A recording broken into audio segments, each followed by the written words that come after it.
పేద ప్రజలు ఏదైనా డ్రామాకి గురైనప్పుడు, వాళ్ళ కుటుంబానికి ఏదైనా నష్టం జరిగినప్పుడు నిజంగా ఎలాంటి డిస్టర్బెన్స్ లేకపోతే కొన్నాళ్ళకు మర్చిపోతారు. కాకపోతే ఈ సిస్టమ్ అనేది వాళ్ళ డ్రామాని మరికొంత ఎక్కువ చేస్తూ ఉంది.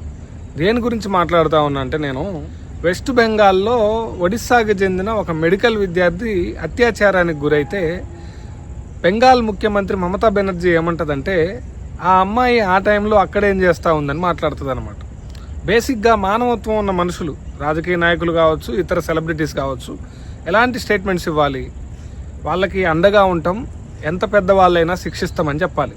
అది కుటుంబానికి ధైర్యం ఇవ్వడంతో పాటు సమాజానికి కూడా వ్యవస్థల పట్ల కొంత నమ్మకాన్ని క్రియేట్ చేస్తుంది అనమాట. రాజకీయ నాయకులు, ముఖ్యమంత్రి స్థాయిలో ఉన్న వ్యక్తులు ఆ అమ్మాయి ఆ టైంలో ఏం చేస్తుందంటే ఎంత పెద్ద సోషల్ ట్రామా అనేది క్రియేట్ చేస్తుంది, ఎంత పెద్ద ఎమోషనల్ డ్యామేజ్ని క్రియేట్ చేస్తుందో ఒక్కసారి మీరు ఆలోచించండి.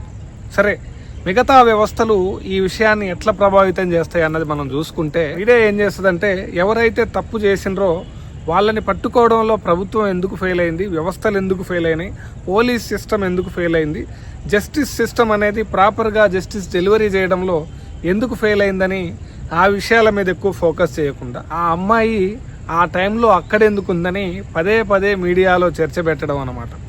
ఆ అమ్మాయి ఆ టైంలో హోటల్లో ఉందా, లేకపోతే ఆ హోటల్లో ఉంటే ఎక్కడుందా ఆ అమ్మాయి, ఆ టైంలో ఎందుకు ఉందన్నది నలుగురు బట్టతలను కూర్చోబెట్టి పెద్ద చర్చ పెట్టడం అన్నమాట. ఇంకా డీప్గా వెళ్తే ఆ అమ్మాయి ఎలాంటిది, ఆ అమ్మాయి ఎవరితో ఫోన్ మాట్లాడింది, ఆ అమ్మాయి ఎవరికి మెసేజ్ పెట్టింది, ఏ కలర్ డ్రెస్ వేసుకుంది, తర్వాత ఆ అమ్మాయి హాస్టల్కి ఈ మధ్య లేటుగా వెళ్తుందంట, ఆ అమ్మాయి తల్లిదండ్రులతో కూడా కాంటాక్ట్లో లేదంట, ఆ అమ్మాయి ఎవరో అబ్బాయి వచ్చి బండి మీద ఎక్కించబోతుందంట. ఈ రకమైన చర్చ మీడియా పెడుతుంది అనమాట. మీరు గతంలో కూడా చాలా విషయాల్లో ఈ చర్చ చూసే ఉంటారు అనమాట. మరి రాజకీయ నాయకులు ఏం చేస్తారు? సడన్గా ఒక రాష్ట్ర ప్రభుత్వానికి ప్రతిష్ట దెబ్బతీసే విధంగా ఏదైనా ఇష్యూ జరిగినప్పుడు ఆ ఇష్యూని విక్టిమ్ బ్లేమింగ్, అంటే ప్రభుత్వం మీద, ప్రభుత్వానికి పరువు నష్టం జరగకుండా ఎవరైతే విక్టిమ్స్ ఉంటారో వాళ్ళ మీదకి ఆ బ్లేమ్ నెడతారనమాట.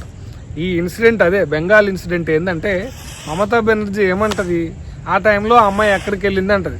ఇప్పుడు అంటే ప్రజలు కానీ ఈ వ్యవస్థ కానీ ఎందుకు ఇలా జరిగింది అని ప్రశ్నించే లోపు, ప్రభుత్వాన్ని అకౌంటబుల్ చేసే లోపే విక్టిమ్ మీదకి ఈ విషయాన్ని నెట్టడం అన్నమాట. అన్ని రాజకీయ పార్టీలు అదే కోవకు చెందుతాయి అన్నమాట. రాజకీయ పార్టీలు అన్నీ కూడా ఒకటే లైన్ మీదకి వస్తాయి. అంటే మీ ప్రభుత్వంలో ఇలా జరగలేదా, మా ప్రభుత్వంలో జరిగిందా, ఇదే ఫస్ట్ టైమా అని చెప్పేసి డిస్కషన్ జరుగుతుంది అన్నమాట. పోలీస్ సిస్టమ్ కూడా ఈ అమ్మాయి ఆ టైంలో బాయ్ ఫ్రెండ్తో మాట్లాడింది, ఆ టైంలో హోటల్ బుక్ చేసుకుంది, ఆ అమ్మాయిలు అసలు ఆ టైంలో బయటకు వెళ్ళాలా అనే ఒక చర్చ జరుగుతుంది అన్నమాట. అంటే జస్టిస్ డెలివరీ జరగకుండా, ప్రాపర్గా ఒక ఎమోషనల్ సపోర్ట్ లేకుండా ఈ బ్లేమింగ్ అనేది జరుగుతుంది. అంటే ఇక్కడ మనం ఒక మాట గుర్తు చేసుకోవాలి, రాజకీయ నాయకులకు సిగ్గుండదు, శ్మశానం ముందు ముగ్గుండదని తెలుగు సినిమాలో ఒక డైలాగ్ ఉంది. పేదలు, బడుగులు, అమాయకులు, నోరు లేని వాళ్ళ మీద ఈ వ్యవస్థ మొత్తం కలిసి మీద పడుతుంది అనమాట.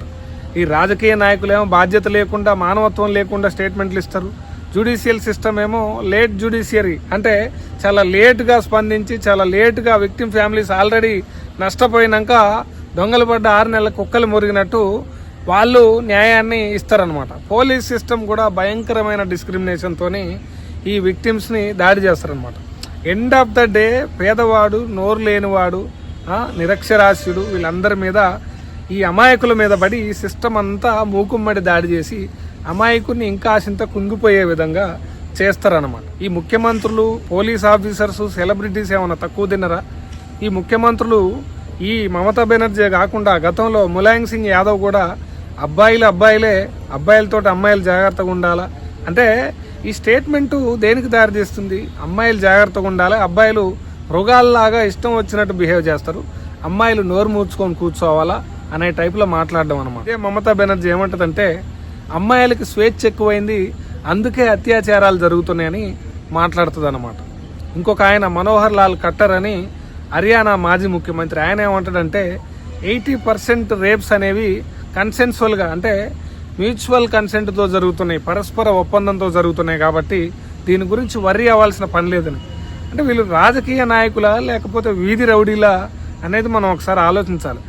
ఎండ్ ఆఫ్ ద డే రేపులు జరిగినప్పుడు కావచ్చు, పేదవాడికి ఏదైనా నష్టం జరిగినప్పుడు కావచ్చు, సిస్టమిక్గా అంతా సిస్టమ్స్ అంటే police system, judiciary, political dispensary అంతా ఒకటే అయ్యి పేదవాడికి ఎలాంటి న్యాయం జరగకుండా జరుగుతుంది అన్నది మన అందరికి తెలిసిన విషయం. నిర్భయ విషయంలో దేశం మొత్తం చర్చ జరిగింది. ఆడపిల్లలకి రక్షణ ఉండాలని చెప్పి నిర్భయ యాక్ట్ వచ్చింది. తర్వాత తెలంగాణలో కూడా హైదరాబాద్లో ఒక మెడికల్ స్టూడెంట్ ఇష్యూ జరిగింది. ఇష్యూ జరిగినప్పుడల్లా ఈ మీడియా కావచ్చు, తర్వాత రాజకీయ నాయకులు కావచ్చు, పెద్ద చర్చ జరుగుతుంది. తర్వాత అంతా మర్చిపోవడం జరుగుతుంది అన్నమాట. మెయిన్గా దీనికి ప్రధానమైన కారణాలు ఏందో తెలుసా? ఒక మహిళ అయ్యుండి మహిళలకి అన్యాయం జరిగినప్పుడు, ఒక అమ్మాయికి అన్యాయం జరిగినప్పుడు ఎంత సెన్సిటివ్ మైండ్ తోటి ఆ ఇష్యూ మీద రెస్పాండ్ అవ్వాలి. అందుకే ఊర్లలో పెద్దోళ్ళు అంటారు అనమాట, ఏదైనా మనం ఒక ఇన్సెన్సిటివ్గా బిహేవ్ చేసినప్పుడు అమ్మాయిల మీద కావచ్చు, లేకపోతే మహిళల మీద ఏదైనా అఘాయిత్యాలు జరిగినప్పుడు మనం ఇన్సెన్సిటివ్గా రెస్పాండ్ అయితే వానికేం తెలుసురా, పెళ్లిపేటాకులు లేనోడు, భార్యను వదిలిపెట్టినోడు, వానికి బాధ్యత లేదు, వానికి కుటుంబం అనే ఎమోషన్ లేదు, అందుకే వాడు ఒక రాయిలాగా మాట్లాడుతూ ఉన్నాడని. మమతా బెనర్జీ ఇష్యూ కూడా అట్లనే ఉందన్నమాట. అంటే ఇన్సెన్సిటివ్ రిమార్క్స్ చేసి కుటుంబాన్ని ఇంకొంచెం ట్రామాలోకి లాగడం అనమాట. గతంలో పోలీస్ ఆఫీసర్స్ కూడా అమ్మాయిలు మంచి బట్టలు వేసుకుంటే గనక ఇలాంటివి జరగవు. అమ్మాయిలు ఒంటరికి కనపడితే అబ్బాయిలకి లైసెన్స్ ఉంది, ఏమైనా చేయొచ్చు అనే మైండ్ సెట్తోని ఇళ్ళల్లో పేరెంట్స్ కావచ్చు, పత్రికల్లో వచ్చే వార్తలు కావచ్చు, న్యూస్ డిబేట్స్ కావచ్చు, ఒక విషయాన్ని లాగి ఆ కుటుంబం పరువుతో చచ్చిపోయే విధంగా ఆ అంశాన్ని లాగి చేయడం కావచ్చు. జ్యుడిషియరీ కూడా ఒక విషయాన్ని అంటే డబ్బులు ఉన్నోళ్ళు ఆ విషయం మీద లాబీ చేసి బెయిల్ తీసుకొని రకరకాల కార్యక్రమాలు చేయొచ్చు, కానీ పేదవాడికి న్యాయం అనేది తొందరగా అందదు. అది బ్రూటల్ ఫ్యాక్ట్ అనమాట. వీటన్నిటికీ ఫైనల్గా ఒక మాట చెప్పాలనిపిస్తుంది. అది ఏంటంటే, మోహన్ బాబు ఒక ఇంటర్వ్యూలో ఏమంటాడంటే, బడా బాబులు వాళ్ళ బుడ్డ బాబులు తప్పు చేసినప్పుడు ఈ వ్యవస్థ స్పందించే విధానం ఒక తీరుగుంటుంది, ఒక పేదవాడు తప్పు చేసినప్పుడు స్పందించే విధానం ఇంకో తీరుగుంటుందని. ఇది నిజమో కాదో నేను వెయిట్ చేస్తా. కామెంట్ సెక్షన్లో మీరు ఏం చెప్తారో. Thank you.